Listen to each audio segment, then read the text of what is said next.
सपा प्रत्याशी प्रतिनिधि मंडल के साथ पुलिस अध्यक्ष आवास पर बैठे धरने पर पुलिस पर लगाया उत्पीड़न का आरोप। यूपी के रामपुर में सपा प्रत्याशी आसिम रजा प्रतिनिधि मंडल के साथ शाम में अचानक पुलिस अध्यक्ष के आवास पर पहुंचे और धरने पर बैठ गए। सूचना मिलने पर पुलिस अध्यक्ष अशोक कुमार शुक्ला भी मौके पर पहुंचे और समझाने का प्रयास किया, लेकिन सपाई नहीं माने। सपा प्रत्याशी आसिम रजा का आरोप है कि पुलिस उनके कार्यकर्ताओं को लगातार उत्पीड़न कर रही है। सिविल लाइंस और थानागंज पुलिस रात के अंधेरों में दबिश देकर बेवजह कार्यकर्ताओं को उठा रही है। सपाइयों के धरने स्थल पर पहुंचे पुलिस अध्यक्ष ने कहा कि वो थानों में जाकर जांच करेंगे, कार्यवाही का आश्वासन देते हुए कहा कि कुछ भी गलत नहीं होगा। अखिलेश यादव समाजवादी पार्टी ने ट्वीट कर कहा, रामपुर में लोकतंत्र की हो रही है हत्या। आसिम रजा को लेकर पुलिस गई सिविल लाइंस थाने पर। इस मौके पर रामपुर के अलावा मुर्दाबाद से समाजवादी पार्टी के निवर्तमान महानगर अध्यक्ष शान अली शानू और उनकी टीम भी आसिम रजा के साथ मौके पर पहुंची। आसिम रजा सपा प्रत्याशी ने मीडिया को जानकारी देते हुए बताया,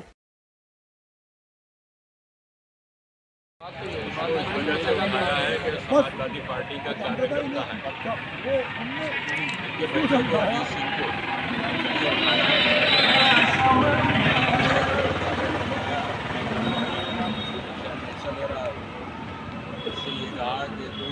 और बढ़ चढ़ के लड़ा दिया चुनाव।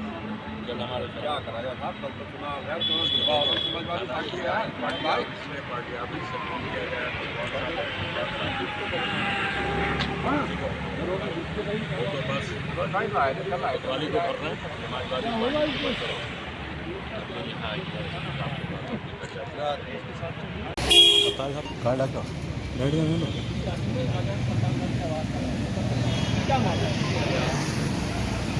समाजवादी को करना है, हमारी ये रही है कि रामपुर विधानसभा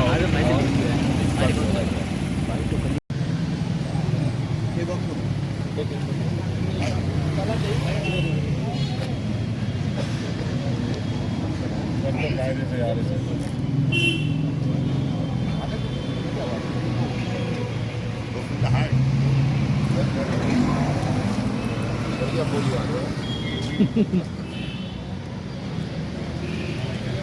भैया हम कवर करते रहेंगे जब तक मैंने करता है, तब तक मैंने कवर करते रहेंगे। रिकॉर्डिंग होगी तब तक क्या हो गया। बिजनेस करना है, बिजनेस कर लिया फिर बिगड़ता है उसको, तो बाहर मत करिए, चल रहे हो पैसा कमा रहे हैं। ट्विटर में कितने देख दिए यार, फेसबुक में कितने देख दिए, आश्वासन दिया था, लेकिन उनसे मुलाकात की और उनके आश्वासन के बाद हम घर पहुँचे हैं।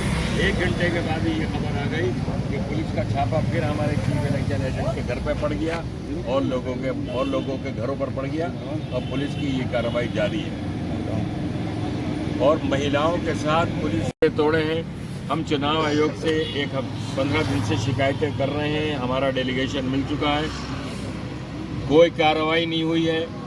लोकल पुलिस अपने आचरण में कोई तब्दीली नहीं कर रही, अपनी सोच बदलने को तैयार नहीं है। समाजवादी पार्टी के लोगों पर अत्याचार जारी है। इस माहौल में निष्पक्ष चुनाव पर एक सवालिया निशान लगा हुआ है। अब तो हमारी ये डिमांड भी है कि चुनाव आयोग तुरंत संज्ञान ले और रामपुर पुलिस को हटाकर अर्धसैनिक बलों की मिलिट्री की निगरानी में रामपुर का चुनाव कराया जाए, क्योंकि ये वो सब अधिकारी वही हैं जिन्होंने अभी 4 महीने पहले लोकसभा के उपचुनाव को प्रभावित किया था।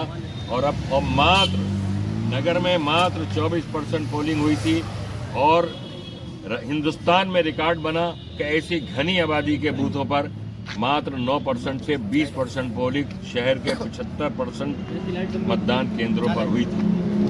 ये भी अपने में एक इतिहास है कि इस आज़ाद हिंदुस्तान में एक इतनी बड़ी पार्टी के कैंडिडेट को चुनाव की पूर्व संध्या पर निष्पक्ष चुनाव की मांग को लेकर यहाँ धरने पर बैठना पड़ रहा है। कहाँ गया हमारा प्रजातंत्र, कहाँ लगी है हमारी पुलिस, कैसे होगा चुनाव?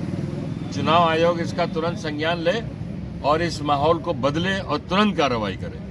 वो नहीं थे घर पे, कटरे में जुबैर खान की यहाँ पहुँच गई और कितनी जगह से हमारे पास सूचनाएं आ रही हैं, लोग हमें फोन अब से कर रहे हैं। मतवाली के बस खड़ी तो आप क्या मैं आपको अभी बताता हूँ शिकायत। जी हेलो, वहाँ 2 बसें लगी हुई हैं जिसमें लोगों को ले जाया जा रहा है दूसरे क्षेत्र में, और फर्जी आईडी है उनके पास जो वहाँ जाके वोट डलवाए जाएंगे उनसे। ठीक है, ये सूचनाएं हमारे पास बराबर आ रही हैं, ऐसे में कैसे चुनाव होगा?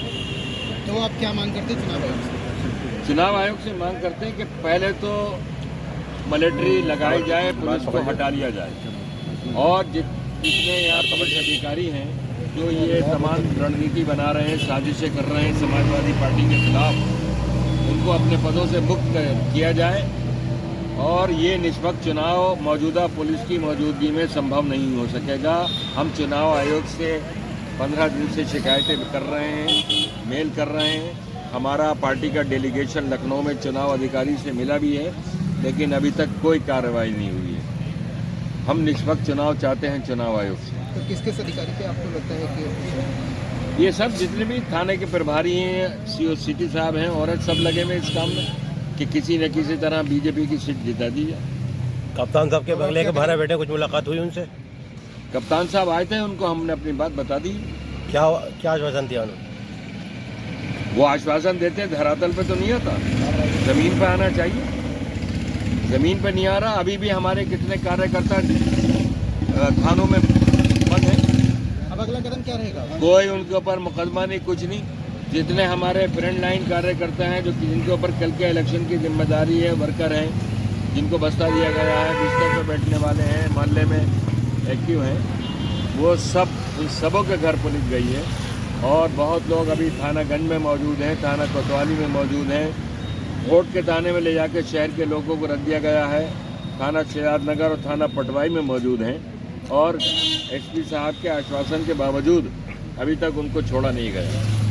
बगैर किसी मुकदमे के, बगैर कोई वजह बताए, बगैर ऑन रिकॉर्ड किए उनको थानों में बिठा रखा है।